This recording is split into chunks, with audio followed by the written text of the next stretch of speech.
They're going to score 30 a game just showing up. Just showing up. So you can't think, oh, we're just going to run the football, because here's the thing.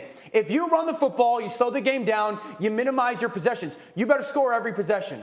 You better almost be perfect in every possession. If you look at great offenses in the NFL, they score a touchdown or a field goal on 50% of their drives. The 07 Patriots that we talked about with Brady this morning, they scored on 51%. That is outstanding. You can't do that against the Chiefs run game wise and think that you're going to win. You have to go score 40. That Raiders game last year, they had 5 plays. 5 that covered over 40 yards. The Browns are capable of doing it, but they have to go, and this is their philosophy for the 9,000th time for people at home. They are a throw-first football team.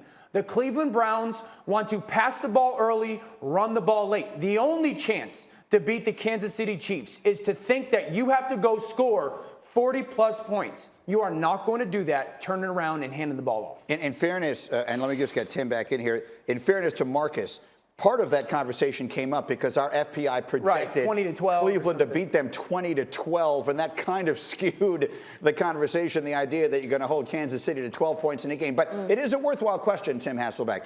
To beat Kansas City, which has been the class of the conference for a while and feels like it continues to be, what is the formula? It's more along with what Dan's saying than what Marcus is saying. Look, here's the thing. Dan just gave you the numbers about what great offenses do. They score half the time, right? That's what they're doing. You get 12 possessions a game. I don't care how many, 9, 10, 12 play drives you put together. You're talking about roughly 12 possessions a game, for each offense. So, with that being said, and they're scoring 50% of the time, newsflash, you have to also score to beat them. That's how this works. So I think this idea that you're just going to play keep away the entire time, I just not realistic. And then, I don't know the total context of how Marcus starts going down that direction, but I'm not sure there's ever been an offense or defensive lineman that hasn't, a defensive lineman sitting on the bench yelling at an offense, be like, run the ball. Or an offensive lineman, after a 3 and out, that's screaming at everybody else on the sideline saying, hey, we need to run the ball. And then as soon as they load the box, they're like, hey, we can't block all those guys. So, there's too many people. More points than them. Yeah. Kimberly, it is fascinating to me. You do a show with 2 linemen, and they talk about the game in one way, and then you do a show with 2 quarterbacks, they talk about it another way. I love the QBs losing their mind over a defensive line. It's the sense you have as we approach this season, that of the teams in the AFC, if someone's going to knock off Kansas City, does it feel like Cleveland is the likeliest bet? Likeliest, they're up there. I think it's between Cleveland and Buffalo. I think those 2 teams are matched. And with this game in particular, I was at the Raiders game. I covered that Raiders-Chiefs game at Arrowhead. I watched the team that was not the better team win.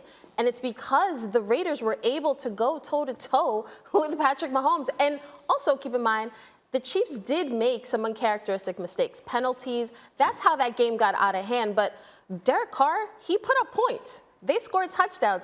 This is a big test for Baker, for sure. I don't know that we're sitting here saying the Browns can't do that, right? They can do that. Oh, the Browns absolutely can. Yes. I think the Browns are equipped to do it. Now, there is an aspect of, yes, you want to try to minimize Patrick Mahomes' possessions. If you can do that, great. But that can't be your focus. Your focus has got to be, how do we score 40? Yeah. It's not score 28. It's how do we score 40? I think the Browns are capable of doing it. Absolutely. Buffalo is capable of doing it. I would say Tennessee is capable of doing it. And then a sleeper would be the Chargers. You have to be able to think, can we go be explosive on offense? It's not ball control. This is not 2002. It is how many different ways can we create explosive plays on offense? If you don't have the quarterback or the scheme to do it, there is no chance of you beating the Chiefs in a game that matters unless their offensive line is decimated. Thanks for watching ESPN on YouTube. For live streaming, sports, and premium content, subscribe to ESPN+.